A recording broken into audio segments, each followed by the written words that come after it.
Hello and welcome to the Experience Designers Show, your front row seat to the world of experiences. And today you're going to meet Neil Connolly, Creative Director at Traitors Live Experience in London.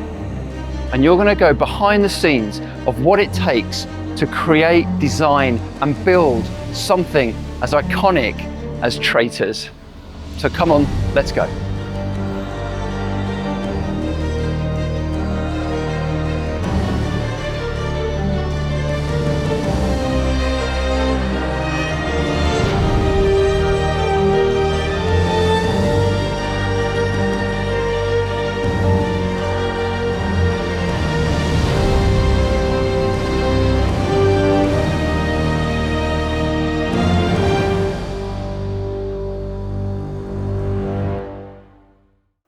Neil, welcome to the Experience Designers. Thank you very much. So Neil, for those that are perhaps have been living under a rock, particularly in the UK for the last few years, where are we sitting right now?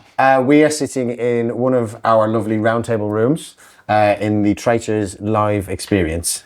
Amazing. I want to start with this question, if I may. Yeah. And I know we're gonna do a bit more of a deep dive around the building itself. But you described this building as a kind of an insight into your brain, and I love that. Bring it to life for us, just to give us a sense of who you are and how this culminated into a representation of you as a person. Yeah, wow, what a question. When we did our test audiences, our test shows, obviously we flash free tickets to friends and family. I'm like, hey, come, just there's no pressure. We'll probably the show will probably break while you're in the middle of it. So everyone was coming to us. On that very first day, a few of my close friends came. They know me. They've known me for 10, 15 years. And they came and they played the show and they came out afterwards and I saw them and I was like, how you doing? And they were like, it's quite literally your brain in a building now. So it's there. They kind of came up with the moniker, as it were. How do I express what this building is? Like I showed you the photo, we took it on, it was core, it was just screed floors, electricity running straight into the walls, and it was long and thin, and it's spread over 4 floors, and there's a void that runs through the middle of the whole building. And the producers who I work with were like, can you fit the show in here? And I was like, probably not, but I'll give it a bash. It's a very nervous day. Now having to make that decision. And so we went off as a company and pursued this as the location for us. But we were like, it's very advantageous. It's Covent Garden, lots of footfall. Even if you're not from London, you can tell anybody in the UK, hey, where's your show? And you go Covent Garden. They don't know how to get there, but they know how to get there. Yeah. So it was a good business decision. What this building represents is years of love by this company, which is Immersive Everywhere, to bring the show to life.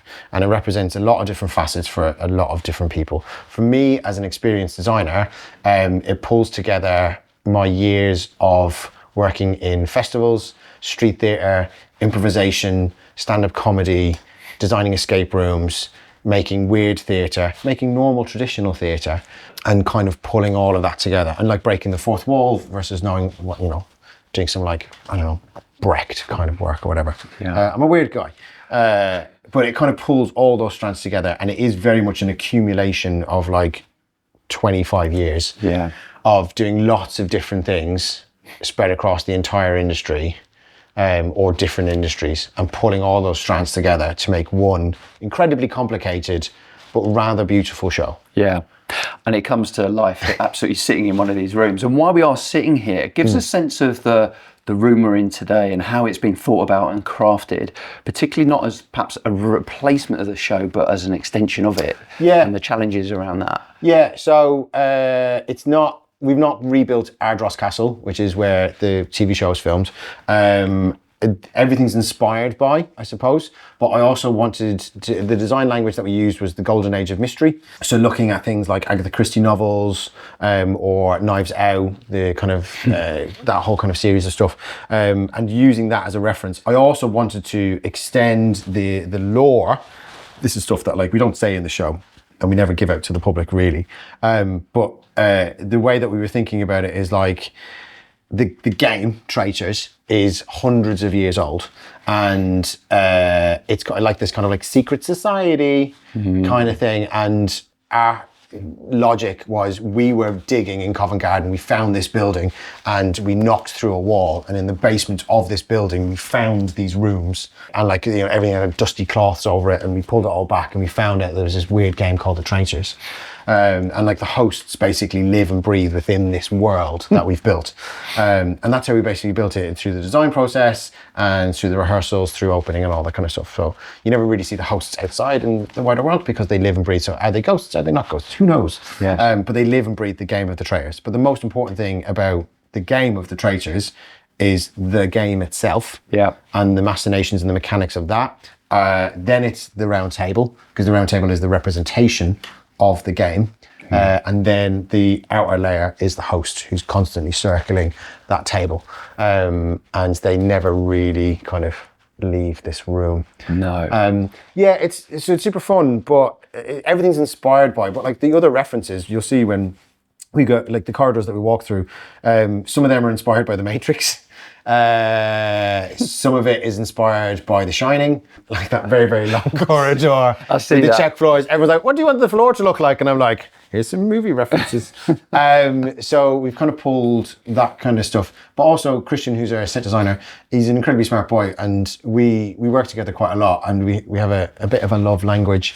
So he constantly says to me, like, hey Neil, how do you want this to look? And even with this round table, like you look at it instantly, you're like, ooh, this is... Like these are handmade, designed by Christian, inspired by the table that as you see on the TV show. But I was like, I want it to feel like it's been here for centuries. Yeah, so it's got the dents. Yeah. But that was like Illusion, who are a set fabricator, just taking a wrench to it and be like, bashed it. They sent me photos one day and they're like, is this enough? And like it had like chunks taken out of it. And I was like, no guys, I want it weathered, not like... Not giving it a shit kicking. Do you know what I mean? So then they had to like go and fill in all the holes that they made. So we just kind of got this kind of like lovely, but this is all intentional. Wow. Yeah, so it's inspired by the TV show, but not directly pulled from. What was the process of taking the TV show and then extracting that into like the game mechanics that happen in a single room, and that drawing that elixir and into this space? So Nick Smith, who works for All3 Media, and Kevin Suarez, who works for IDTV. So IDTV created the original Traitors. All3 Media then took that format and they've spread it across the world. Between me and those two guys, there was a lot of like sitting in rooms, arguing about mechanics. And this is why I really, really loved working with them, because all anybody cares about is the game. Yeah. And that's why Studio Lambert do the TV show really, really well, because the game comes first, TV comes second. And that is fed through so many different elements of how you put on that production. And it's the same here. The game comes first, the show happens second. And with Nick and Kevin, they know how to make TV shows. I know how to make live shows. And so it was genuinely like 2.5 years of sitting in rooms arguing about different missions, different mechanics, the goggles, where secret buttons are, what different things do, how we get people into the room, how we get people out of the room, what happens during nighttime. Every single second of this experience was poured over and debated at length. Can we give the audience a bit of a sense of the level of depth that's gone on here? Because let's just quickly grab a couple of these. Yeah, so goggles. So obviously we've got the goggles, which has obviously been weathered specifically and obviously coloured in black. Yeah. And this is let's quickly put them on, why not? And this is to mirror the nighttime? Yeah, so the host in the show, so the show follows, I'm going to do this. Let's do nighttime. Yeah. Let's do nighttime. So in the show tracks the same format as the TV show. So you've got a breakfast scene, then you've got a mission, then you've got a round table where you all sit around and banish somebody. Yeah. Then you've got a conclave, which is the nighttime sequence. So we're in the nighttime now. Now we're in nighttime sequence. So the host will basically tell you, everyone go to bed, which means put on your goggles. And so these goggles are ski goggles, which we've spray painted and blacked out. So you'll then have up to 14 people in a room not being able to see anything. You can't see a thing. But they can hear everything. Yeah. And the host will be prowling around the edge of this table, delivering secret messages, tapping people on the shoulder. Like when people get tapped on the shoulder, that means take off your goggles. They'll be able to then see screens. They'll be then told put back on their goggles, go back to sleep. And then eventually the host will be like, and morning has broken, which means everyone wake up and take off your goggles. Take off your... Interesting. So even just sitting there now, the feeling of being in it, I mean, because that's what people are paying for, right? To have this experience. Yeah. And to, use these, like, even just the simple things of this is smart to mirror, obviously, the game of nighttime. Can we just also just dive a little bit onto the boards? Slate-gate. Yeah. Slate-gate. Let's just share it, because I think this is also like a representation of like the level of depth that and the thought that has gone into. Yeah, the short version of this is, in the TV show, they have slates. And they have a bit of chalk. And instantly, I knew from the very second that I was designing the show, I would not be able to use them, because you have a bit of slate, black slate, and you have a bit of chalk. The chalk gets dusty. It'll get into all of the machinations, because there's hidden technology in the tables as well. There's hidden gameplay. There's integrated lighting. There's integrated sound. There's also secret buttons under here that you use during the course of the show. Okay. And I was like, that dust from that chalk will ruin everything, and also it'll get all over my floor. And I knew. And also the black slate. It's not easy to clean, and I need to use these a minimum of 12 times during the course of a show. Sometimes you use them 20, 30 times. And like having to it just wouldn't be possible. Then it was like, oh, chalk pens. No, same thing. Everyone's got a chamois. Everyone will have to like wipe it down, blah, blah, blah, blah. So we argued about it. And it wasn't until literally like days before we opened that Christian and I were like, right, all we see is challenges. We don't have any solutions. And I said to Christian, just give us a piece of clear perspex and put some kind of backing on it. And Christian was like, "Ooh, I'll do a design on the backing." So he did this lovely like kind of fleur-de-lis backing, which is very in world. It goes, we use that motif quite a lot through the course of the whole building. And then he also put this lovely bit of felt on it with his art department, so it kind of has this kind of high-end luxury feel. But then what you get is you're able to see that from across the room. Because the other thing was, we had darker boards. We had these like black, like LCD, like children's writing boards. Yes. And you couldn't see them because it's quite low lighting in the room, and the furthest people sit away is 3 meters from you, and you won't be able to read it. No. So we kind of made it clear perspex with a brighter background, darker pens, so that you get that contrast. And I know people are like, "Oh, that's detail, that's depth," and to us, that's just weeks of arguing with each other. But we do try and get it right. Yeah, because sometimes when you're creating these kind of experiences, the nuances sometimes you won't see until obviously you've had people come through, particularly early days. Yeah. I want to also just anchor in, because there's something I really want to explore, because particularly in this room there is in addition to paying customers who are here, are very, very important, there's obviously an individual who is tasked with and has such a unique role. 100%. Tell us more about that role, because I'm really interested to dive into that, because it's very unique. You need a combination of some very specific skills in order to be able to host this show. They're wearing many different hats. One of those is they have an acting hat. They play a character. That character is the host. So they learn the lines, they learn the script, and they have to be able to deliver that in a theatrical, in-world way, which nearly every actor can do, with varying degrees of success. Okay. But that's the acting hat. Yes. Then you have a host hat. So the host hat is actually, so Claudia is not an actor, Claudia is a television presenting host. Yes. Alan Cummings, he's an actor. Cummings, all the other territories in the world cast actors to host the show. The UK version is the only one that cast a host to host the show. And so with hosting, the set of skills that you need to have is you need to just be a real human. And be comfortable being a real human and being comfortable being yourself. And within that, you then need to have inherent improvisational skills or the ability to have a conversation. Which, trust me, not everyone can do. No.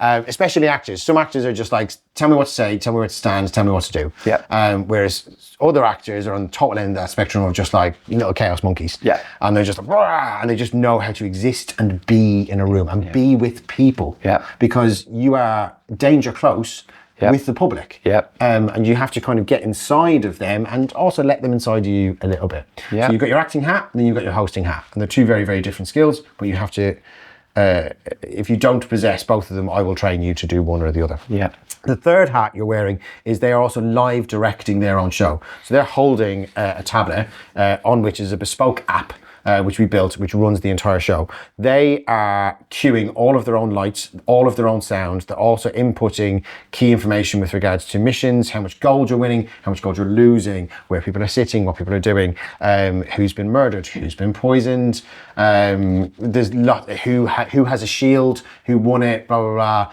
who's gifting things to other people. So a lot of information they're basically doing, because also with the like live directing, like the TV show takes 14 days to film 12 episodes, and then they go into an editing suite. Yep. And at the end of that, we get a lovely TV show. We are live editing and live directing the show within milliseconds while you're sat in the room. Because, like, let's say you go into a roundtable banishment. This is the best example that I could give. You go into a roundtable banishment. That conversation could take 3 minutes because everyone goes, pish, posh, posh, we know it's that person. We're all going to, shut up. We're just going to vote for them. Let's go to the next scene. Yeah. And then they all sit down. And like when they go from the talkie into like the writing it down, the host just goes, triggers the next cue, which like changes the lights, changes the sound, blah, blah, blah, amplifying that tension. But that same conversation in a different show could take 12 minutes. So I had to design and build a show that was basically, I call it this elastic band. The show is doing this constantly and the time is stretching backwards and forwards. So they don't know when the next cue is going to come. So they have to live cue it themselves. And also, so, are there different branches it can kind of go as well? Yeah. We didn't write one show. We wrote like 475 shows. Okay. That was the biggest thing. And that was genuinely the biggest show, which the thing that made my brain and the rest of the creative team brain melt during the course of this entire process. Like I would, humbly speaking, I am one person, but there is an entire team of people that are standing behind me, who we all built this show together. The show, I'll take you into the show control room in a minute. The show doesn't just go like that, it goes, because the public do different things. They do. And also, all of the lights have to react to that because people are sitting in different places. So everyone's got these pin lights above their head, so we're tracking that. The computer is also basically keeping that going so that it gives light relevance to where we need it to be in the room. But that's different every single time. Of course. Because the public are doing different things every single time. The sound changes, the goal score changes, the mechanics of the game changes, the literal show changes based on what people decide to do. Yeah.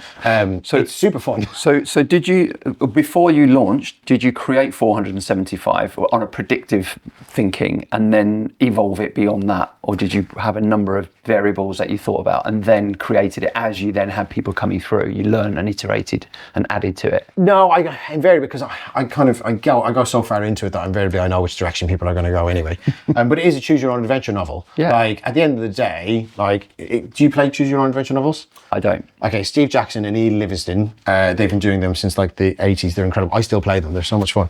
But it's effectively that. It's like, hey, here you've got to this bit. If you want to turn left, go to page 89. If you want to turn right, go to 291. And you're like, oh, what do I want to do? Or it's like, roll some dice. Man, shit will happen. Yeah. So there is guardrails. Like there is a world that this show is. Yes. But like it goes down, it goes left, it goes right. You go backwards at points. You can loop round. Like there's so many different machinations that we just don't know. But like it's not just. It's a mess. Yeah. It's a hot mess. So it's a very well choreographed mess. And still managed by the host. What other elements are there with the host as well in terms of? So you got your acting hat, your hosting hat, your live directing, live editing kind of hat. That's it, really. And tech as well. They're probably managing some. As you said, with the iPad, they're managing some of the yeah, I mean, like it's in their hands. Yeah. How easy is it to hire someone for that role? Or difficult? We find people who, I mean, if you, there's people that in the sector, within the industry that have been doing this type of work for a very, very long time in various different ways. And they all come from different types of shows, whether it was Monopoly, Crystal Maze, Secret Cinema type heads, festival work, or people who just host game shows, like in a cabaret. There's festival kids who know how to do this because they're doing live games in the middle of a festival, whether that's Glastonbury, Shambhala, Secret Garden Party, the Boomtown, they all exist. Yeah. So these people all exist, they all have these inherent types of skills, and it's about just tapping into that network. Yeah. And luckily I've been doing this for over 20 years and I've done all of those things, so I know those people and I know the right people to call. So tell us about what have you learned from obviously now seeing thousands of people coming through a room like this? What have you seen? What have you learned from that process as well of bringing the public in? And don't make it too complicated. Be very humble. is one of the things. And also give people what they need, not what they want. Give them what they expect, but with lots of surprises and twists and turns. Yeah. You know, people come here expecting to play the traitors. Yeah. But they don't really expect that there's a live action in the room. They don't expect it to be as surprising as it is. They don't expect the twists and the turns, which happen during the course of this show, even though they know there might be some twists and turns. And they're like, yeah, lower people's expectations, but do a kick-ass fucking job. So to that point, a kick-ass job as a customer sitting here is paid for a ticket. Yeah. How have you thought about the emotion and what you're creating inside of each person that sits around these tables? Yeah, I'm glad you asked. This is something that I'm learning a lot recently, is that not every experience designer or creative necessarily thinks about the public as their first point of order. Whenever I approach anything in my creative working life, the first thing that I am thinking about is, I'm a member of the public. I have a ticket in my hand that I have paid for. What am I seeing? What am I doing? And what am I feeling in the course of that experience? Yeah. I don't care about technology. I don't care about how can I show off. Here's this new toy that I found that is being developed by somebody in America. Whatever. Do you know what I mean? Like, I don't care.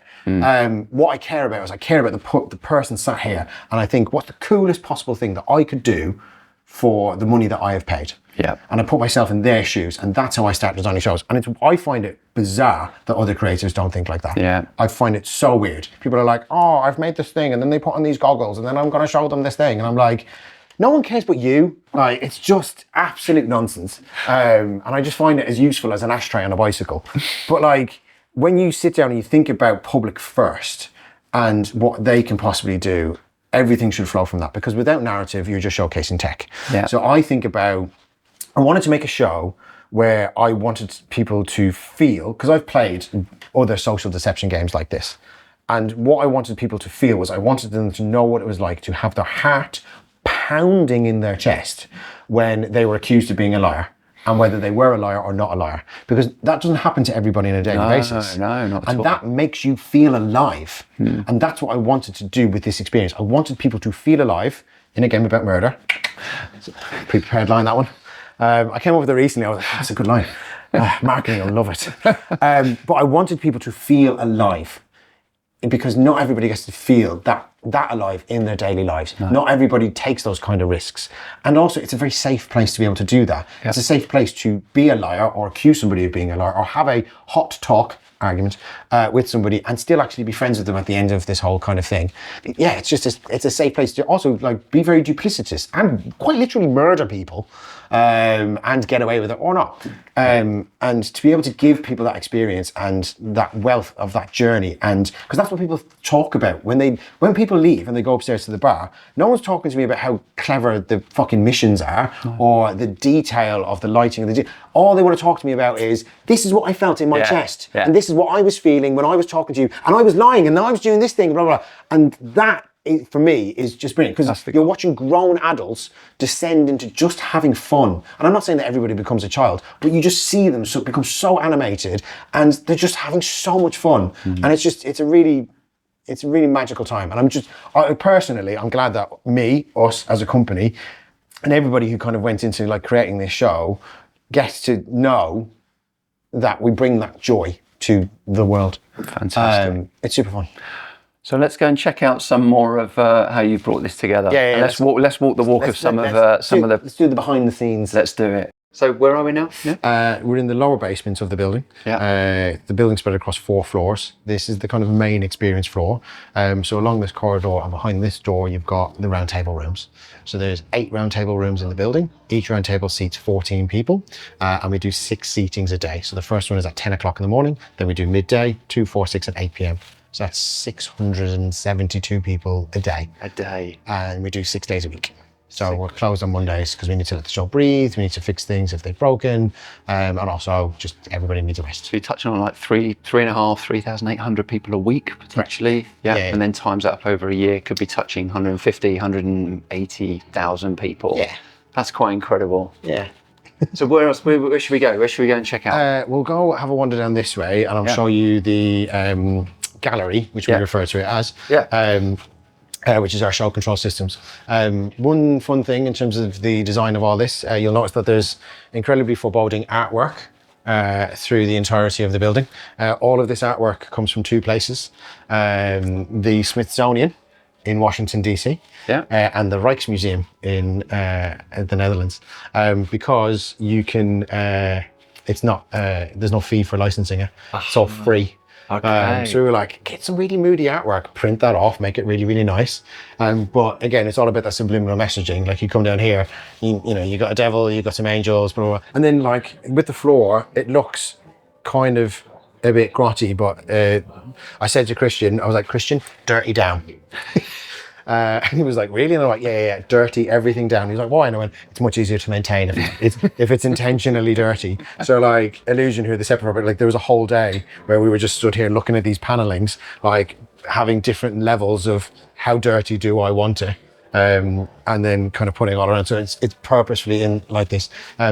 Christian brought it up. So there's a scene in The Matrix, which is the original Matrix. Yeah. Do you know the bit when they go into the house where he has the deja vu moment with the cat? Yes. That still image of that house, that's where the walls come from. Oh, no way. So that was the image that we wanted. Love that. Beyond that. Love that. Iconic. Yeah, it's super fun. And then the flooring, this is actually, I wanted an aspect of The Shining, because we have this huge long aspect shot. So this is a replica of one of the scenes from The Shining. And then it works. And then other things to kind of like, there's little levels of detail. So all the rooms are named. Yes. And the reason why they're named is because if you had them like 1, 2, 3, 4, whatever, blah, blah, then the public will be like, well, why am I in room 4? Because room 1 is surely better. Yeah. And you're like, no, because they're all identical. Yeah. All the rooms are the same. And also it's an opportunity to theme as well, to give it exactly playful. So all of the rooms, all of the roundtable rooms are named after Highland animals. Okay. So you've got peacock, owl, bear, stag, wolf. They're all Highland animals. So, and that's obviously honours where the show was. Exactly. Yeah. Exactly. And then there's a whole other set of rooms which are named after Highland flowers. And then tables are named after flowers. And then I've got a whole bunch of other things named after Highland trees. We're not going to be able to go in here, but we will. But you'll hover at the door. You can have a little This peek. is the show control system. I'm really sorry. I'm going to annoy you for like 30 seconds. Also, you're on camera, so behave. Show control system, where basically we can run the entire thing. We can monitor everybody that's in every single room.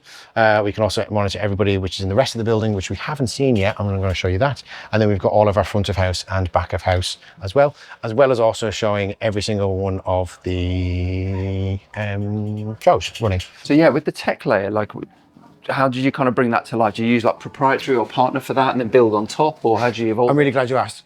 So there's a company that I've been trying to work with for many, many years and just trying to find the right project to collaborate with them on. And they're called Clockwork Dog. Clockwork Dog? Yeah. And I was constantly searching around to try and find the right time to collaborate with them. And this presented itself. Yeah. So I just called them up and I was like, hi, because we know each other from like years of just trying to do something. Yes. And I was like, hi, I need to do this thing. And they were like, what's your challenge? And I just went, and I need these people doing this, and I need these people doing, and then all this is going to be happening at the same time, and I need 8 tables running at the same time, but they're all doing completely different things, but they're all doing the same thing sort of, and I need you to take information from the front of house and feed that into downstairs. What's happening there? I need information that's basically going to feed from the front of house system into the show control system, but then I also need to then port all of that out because marketing needs to be able to utilize it, ticketing needs to be able to utilize it, and they were like, got it. So it was like it's an all-encompassing operational infrastructure. It's a show control system that it's basically like sensors. The most reductive way of explaining it is like sensors and switches. Yeah. So it's like here, like they do a lot of like escape room design. Yeah. For like the back end of that. So like you know that when a prop is placed there, like it's got a sensor in it, it's got so like that's in the correct place. Or like when it's part of a puzzle, so it's set there, but it's over there, and so they can look at a system and be like, okay, people have done the thing. Like, cool, I need it to be a slightly more elaborate than that. And again with the marketing APIs, and the ticketing information and the front of house system. What it also is doing is it's pulling in all of the Q lab from the sound, all of the Q lab from the lighting, and it's feeding that into the game mechanics as well. And those three systems are all talking to each other. And that's the bit they had to design and create. So Yeah, literally had to like design and build a whole app and a back of house system and a show control system. Yeah, it was super fun, and like it's one of the things I was most proud of. And like, but they became part of the creative team. So like, you have like, there's me as creative director, then I've got like my set designer, my lighting designer, my sound designer, my video content designer, my video production designer, and then you also have this entire show control system, all integrated. We're all sitting around the same table, all talking the same language, and all basically building this together. What was the idea behind the photos? So all of these people are the people who quite literally built the show. Yeah. They're not the people that work here on a kind of day-to-day basis. These are the people who, like, this is carpenters, electricians, the creative team, the producing team, the design team. So most of these people spend months of their life building what you see here. Yes. Like, but then we've also got like Claudia's agent and our marketing team and our PR team. And these are all the people that like made this whole thing come to life over the course of 2.5 years. Yeah. And because they're not here on a day-to-day, but they were so ingrained in the fabric of what the show is, we just wanted to honor them and do something really nice with a transition corridor. Amazing. So we got them to all send us photos, and then we just did the iconic red X. So now we're on the upper basement. We've just come from the lower basement. We're in Covent Garden, and this bit is kind of a bit architecture, not really experience design, but it's one of the challenges that we came across. This is like my Kevin McLeod moment. When you take on a building and try and build somewhere in central London, in Covent Garden, and it's underground. So when we took on the building's tanked on either side. The building is constantly being flooded by groundwater that is just coming in from all over London. Yeah. And there's a series of pumps down stairs in the basements, which are just constantly, like underneath, like one of the round tables is where one of the pumps are. So people just don't realise that they are sitting like inches away from a pump that is just the building's constantly being flooded, and we're just constantly pumping water out of it. This is George. Where'd you get George from? Suitofarmors.com. Okay. Christian was set designer. He was like, "Yeah, can I put a suit of armour in the building?" I was like, "Yeah, all right." I was like, "Why?" And he went, "Well, they've got one in a castle." And I was like, "Yeah, all right, fine, yeah, fair enough." So we did. We thought it'd be fun. So there's a key question. It's going to be a bit noisy, but I want to show you something. Sure. So in the show, what happens to people when they get murdered or banished? They leave. So in our show, you leave the round table room, and you are never seen again. So what? How do you manage that, particularly if you're voted early? Oh. So there's a corresponding round table room to this. Think of this more as a circle of mistrust. Oh my God! It's an opportunity for all. So this is the amazing thing on TV when you're watching people's reactions to the show. This is the space that creates it. Ones you think could be. And how in this live experience context, do they have an opportunity to continue playing any of the games, or how does it work? So when they get up here, they can see and hear the round table room that they have just left. Yeah. There is still more to the show because obviously people are still playing the game. Yeah. Without revealing anything, because these are some of the secrets of the show. We continue to engage them in the game. Yeah. And there's things for them to do in this room which have effect in the round table room. Brilliant. But it does not have a direct influence on who wins or loses the game. Correct. But they still have some agency to have some level of connection to them. There's things for them to do. That's important. In the show. So they're kept engaged through to the end of the show. Yeah. Basically, they're now playing a very different game. Yeah. Because they're playing the game that we're playing when we're sitting at home watching it on TV. Yes. But now they're doing it live, and they're doing it against the people that they know and love because they've just left that room. With some level of influence as well. Yeah. I wanted to give people what that voyeur kind of aspect, because it is. This is one of the things that people don't expect but are surprised by, because the thing that everybody knows is sitting at home watching the TV show, turning around to their partner, having a whole conversation about somebody being duplicitous while drinking a glass of Merlot, being like, "Oh my God, this is amazing," blah, blah, blah. But you can do that exact same thing here, but Yes. you're doing it against the people that you were just playing against. Yeah. So it's way more involved. And there's there's agency and there's games and stuff for them to do. Similar to the round room, what kind of detail was put into this room? A lot. I was going to say, because, well, it's super comfy, definitely. Yeah, I mean,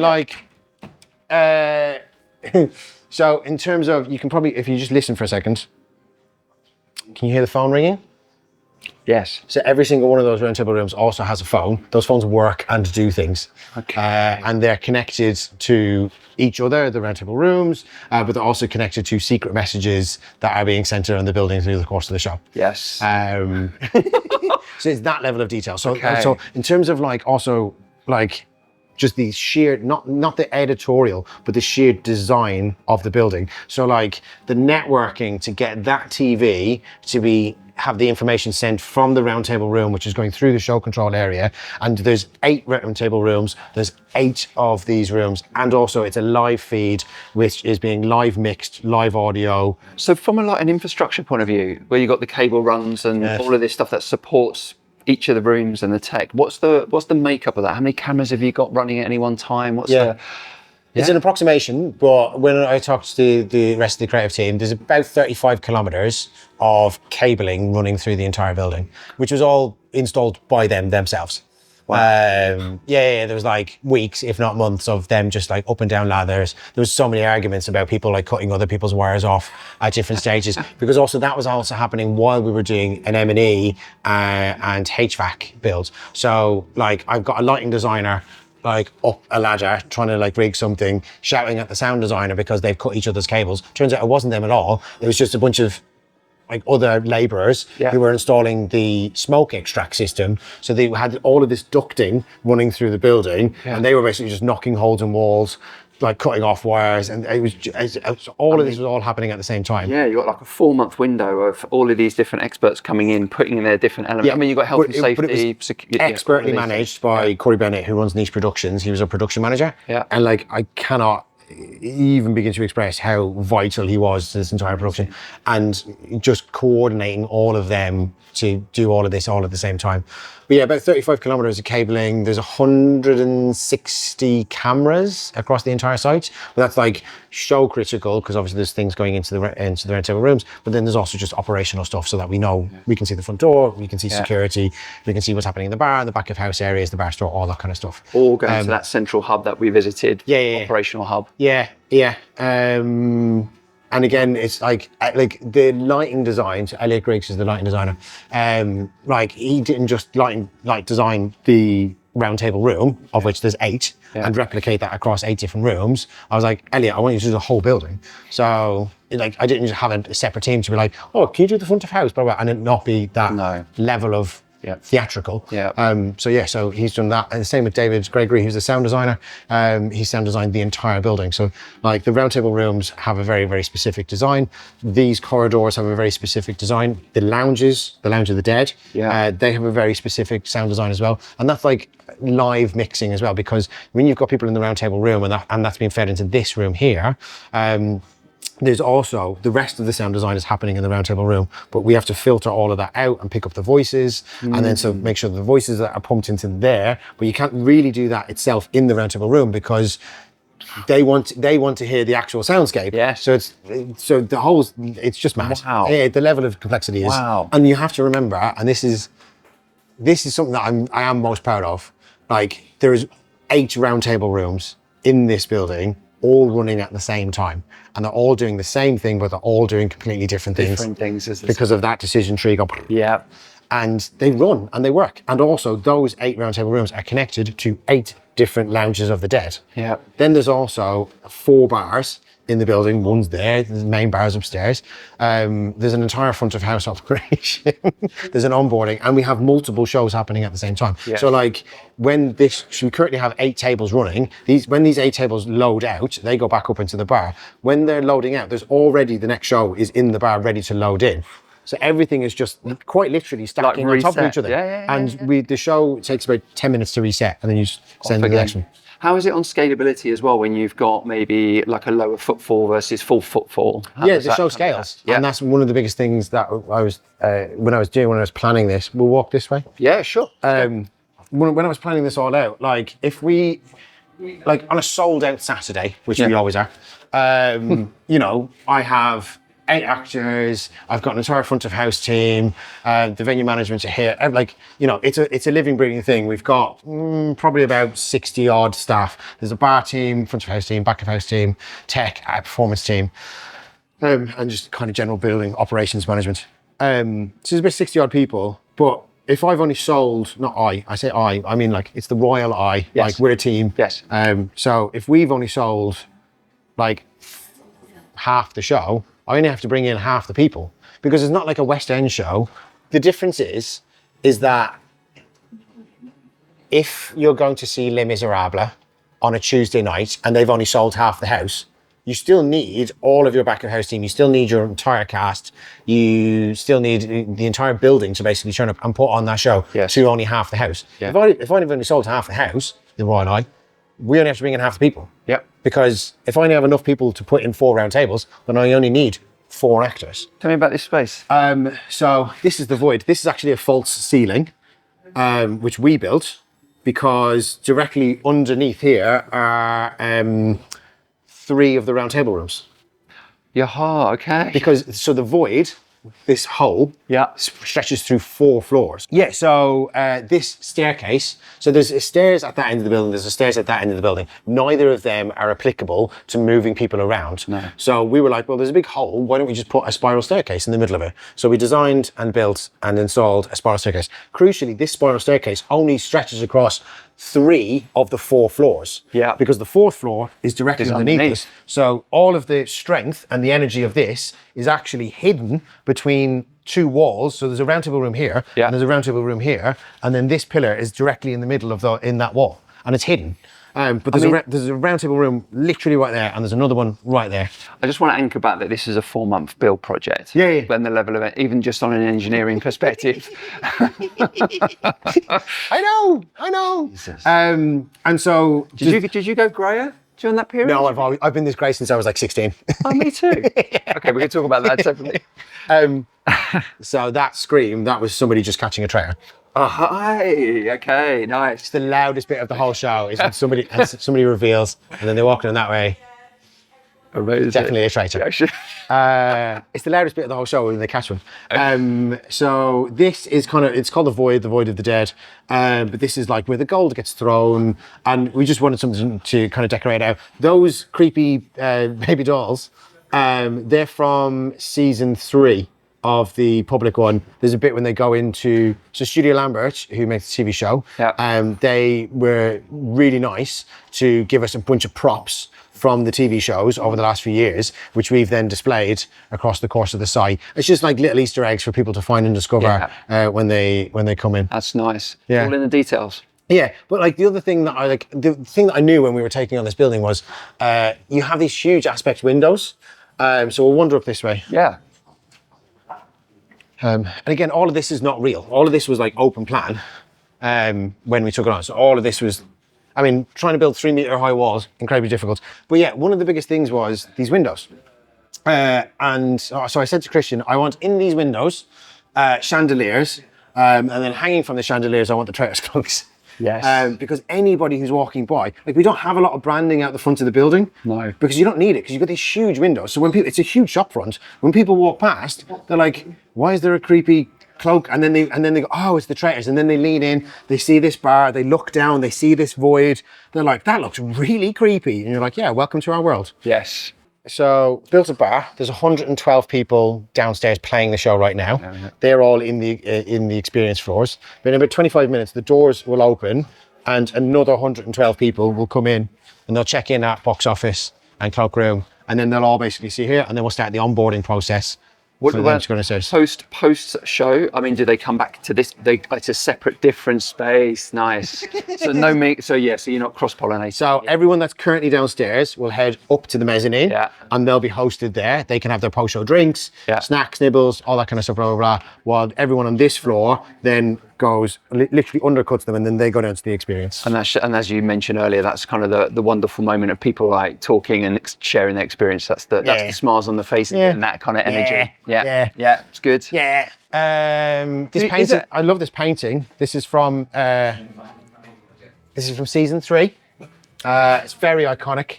Yeah. But this is the deathmatch painting. Yeah. So they had to go up there to find the pen, and they had to write the names of the people that they wanted to go into death row or into the deathmatch.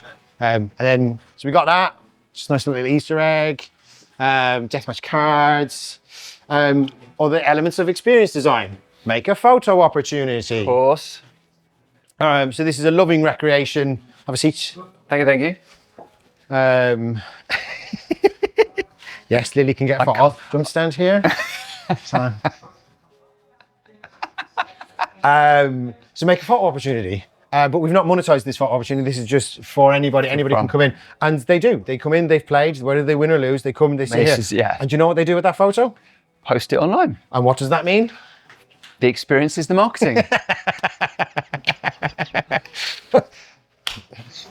Free marketing. But it's also fun, and we're not churlish. We're not mean, horrible people, and we're not here on a cash grab. No. We want people to feel good about what they do. So build something that's iconic. Yep. And let people play. And let people do it. Yeah. And it speaks for itself. We do have paid for photo opportunities, which are in those units behind you. Let's have a look. I mean, obviously, so shop. You come over here. So like, scan. Oh, get in position. Stand over here. Oh yeah.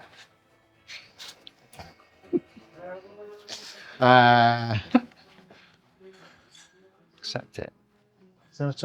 And then eventually that will go through to this unit over here. It takes a few minutes. But you come over here, you scan that again, and then that photo has lots of different skins. So like you can be in front of the castle, you can be in front of a pile of gold, at the round table, X, Y, Z. Let's see if it's... And can you, then you purchase that. Is that a physical? Yeah, it gets printed off over there. Fantastic. It's put in a nice little slip for you. Nice, tangible kind of takeaway. Yeah. Retail area. Which again, designed into the entire thing. The thing to understand about us as a company, Immersive Everywhere, is we're a vertically integrated structure. Yeah. So like I'm the creative director and I design the experiences, but like we have our own marketing department, we have our own ticketing department, we have our own venues department. So like we lease the building, we run the building, all the operations is done by us. Yes. Which is why like when operations and creative and production are all working in sync, it's because it's not 3 different, we're our own theme park, but we also run our own bars. We also design and develop our own merchandise as well.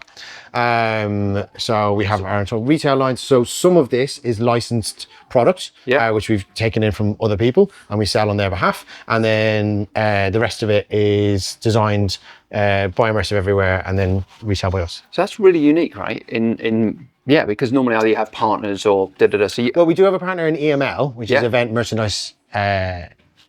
Event Merchandise, which is Jonathan Sands and Jeremy, who did Platform 9 3/4 and the Wizarding World shops. Yeah. So they help us, but again, it's all. Yeah. It's all. So what does that give you? What does that give you in terms of like a unique kind of uniqueness as a business, particularly? Margins, obviously. But also just a clearer vision and much more kind of control over it. Yeah. Just in the nicest possible way. Yeah. Because otherwise you're just outsourcing everything and nothing really you can see the seams between everything and nothing stitches well together. Yeah. So we just wanted to kind of have that approach. And also I know you've called yourself like a commercially minded creative. Yeah. Very cool. But it's important because I think that balance is always really, really important. And I don't mean that as in like I like making money. No. Like I'm like I sit with the producers and it's not like I sit there and go, no, it must be this way. Like we're gonna go, what's the best way? Because what's the best way to run a business? Yes. Because I see it often enough. People let the creatives get out, like run away, and they design something that's completely mental, and everyone else is trying to work around that, and then the show, the attraction, or whatever it is, fails. Yeah. Because they're not working together. Like for me, it's way more important to build a business that runs and is successful because we've got people that work here who need to pay their bills, they need to pay their mortgages, they need to pay their rent, whatever it is. They need to just have lives, and it's way more important for me.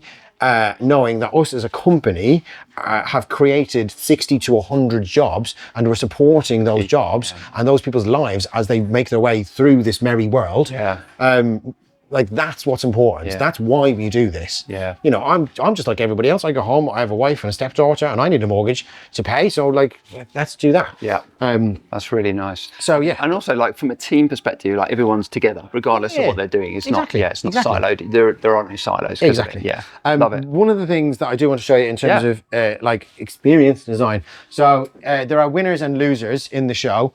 And they will either be a faithful or they will be a traitor.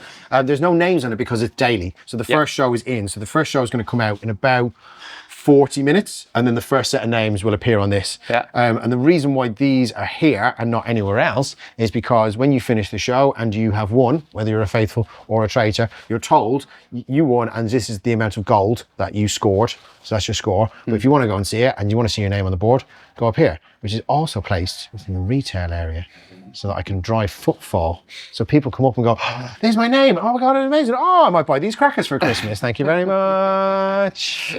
It's done with intention. Of course. And also, yeah, but you know, it's business. It is a business at the end of the day. Yeah, exactly. So now we're on the upper mezzanine. So this is the top of our 4 floors.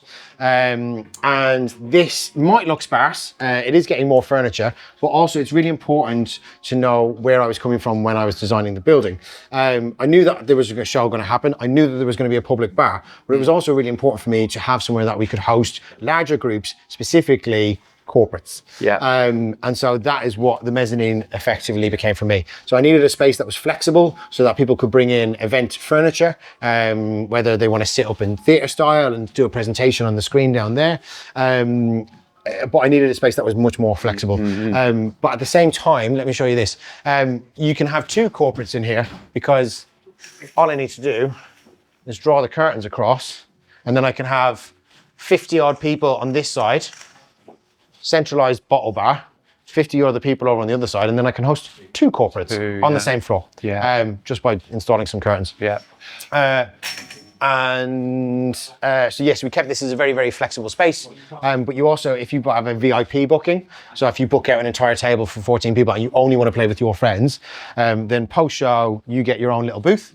Very nice. Where you can come up, all the curtains get drawn, you get drinks, you get nibbles, you get snacks, and then you and 14 people effectively get your own little private after party. Fantastic. But that was all designed into this from the very, very beginning. Neil, thank you for giving us a glimpse. I think this is a really, I know the team, we've been really excited for this session, and thanks for giving us a tour around the building, and also that glimpse into your brain, which has been a unique one. But no, thank you for that, and I really appreciate it. And thank you. This has been a hoot. This has been a lot of fun. Yeah, it's been great. Thanks, mate. Thank you. Thank you. Thank you. Thank you.